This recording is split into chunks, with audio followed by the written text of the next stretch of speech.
మూడుసారి ఇచ్చాడు పైసలు దానికి, మూడుసారి ఇచ్చాడు. ఇప్పుడు ఈ లక్ష్మీపూర్ నుంచి అక్కడ రాక రోడ్ లేదు, ఈ రాజస్థాన్ ఉన్న ఎస్టీ కాలనీలో ఆ రోడ్డు వెడల్పు లేదు. ఆ శ్రీలక్ష్మి వాడు శ్రీలక్ష్మి వాడు పవనారికి. నేనన్నా మేయర్ మావాడు కాదే, ఏం చేయాలి, నా పైసలు ఇద్దామంటే మీ పైసలు సరిపోవా, మాకు మేయర్ మాకు ఇస్తే మేము పైసలు తీసుకొచ్చి మేము చేస్తామని చెప్పాను. పాప శ్రీలక్ష్మి వాళ్ళ డ్రైనేజ్ లేదు, వాటర్ లేదు, ఈ ఎస్సీ కాలంలో వాటర్ లేదు. మీకు అన్ని నీళ్ళు బాగా వస్తున్నాయట కదా, మీరు తప్పు చెప్తున్నారు. ఇప్పుడు ఏం చేసినాక బుక్ ఏదే, ఇప్పుడు నేను పోయినసారి మీరు ఎంపీ గెలిపించినాక ఇగో 1400 కోట్ల రూపాయలు బుక్ వచ్చిందా, ఇది బుక్ వచ్చిందా చెప్తలేరు, చదివినరా? ఇట్లా ఇట్లా అంటుంది, చదివినట్ట అంటే ఇట్లా ఇట్లా అంటే సగం చదివినట్టు.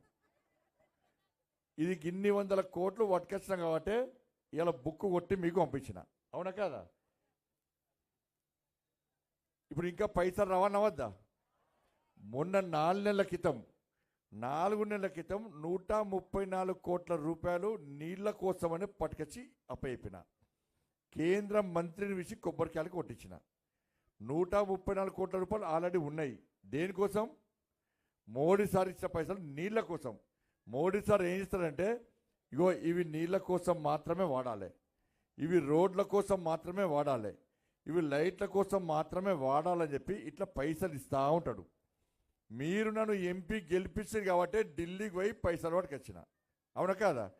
ఇలా మొన్న కూడా కలిసినాం మోడీ సార్. 1400 కోట్ల రూపాయలు ఇచ్చినావు కదా, ఇలా మేము కార్పొరేటర్గా మేము గెలిపిస్తారు మా వాళ్ళు, మల్కాపూర్ వాళ్ళు, లక్ష్మీపూర్ వాళ్ళు. కరీంనగర్లో మేయర్ గెలుస్తాం మేము, మాకు ఏమి ఇస్తావు సార్ అంటే, ఇగో అడ్వాన్స్గా నీకు 50 కోట్ల రూపాయలు ఇస్తామని చెప్పి 50 కోట్ల రూపాయలు ఆల్రెడీ ఇచ్చేయండు. మీ మల్కాపూర్ లక్ష్మీపూర్లో ఎన్ని తెలుసాక రాసుకొచ్చి నేను 11 కోట్ల రూపాయల 11 కోట్ల 60 లక్షల రూపాయలు. ఎంత? 11 కోట్ల 60 లక్షల రూపాయలు. 11 సీసీ రోడ్లు నేనే శాంక్షన్ చేసిన. నేను భక్తుడిని, అమ్మవారి భక్తుడిని, అబద్ధాలు ఆడ. 2500 ఇస్తాను, ఇచ్చిర్రా? మరి కాంగ్రెస్ పార్టీ గుద్దు తిరిగి ఓటు ఇచ్చిండా? ఇచ్చిర్రా? మీ బ్యాంక్ అకౌంట్ చూసుకో, టక్ టక్ వాటే చూసుకోరు.